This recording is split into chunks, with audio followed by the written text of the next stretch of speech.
In today's video, we're going to discuss how to change views in Excel. So I have an Excel spreadsheet up here and I want to change my views. So I go up to the menu and I click on View. Now, over here we have normal, page break, preview, and page layout. Custom views we'll talk about on another video, but these three are the ones we'll talk about today. So first of all, the normal view is just seeing the spreadsheet as it is. And as we've talked before, you can zoom in and out on this spreadsheet to see it at different magnifications and whatever may suit and your needs and so forth. So anyhow, that's the normal view.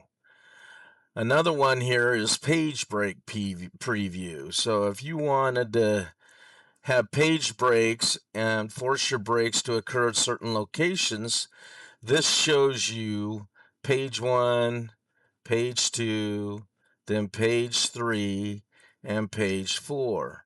Now you can see in this page break preview, the page 2 and 4 just really don't make sense. So I can actually drag this up to that line, and now I only have page 1 and page 2 that would print. Now I can come over here and pull this over, and then now I just have page 1. So that shows you where your actual page breaks are located in your spreadsheet. And again, you can adjust those.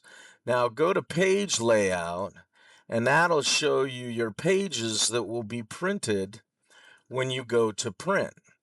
So right here, you could see I'd have 1, 2, 3, 4, 5 pages that would be printed.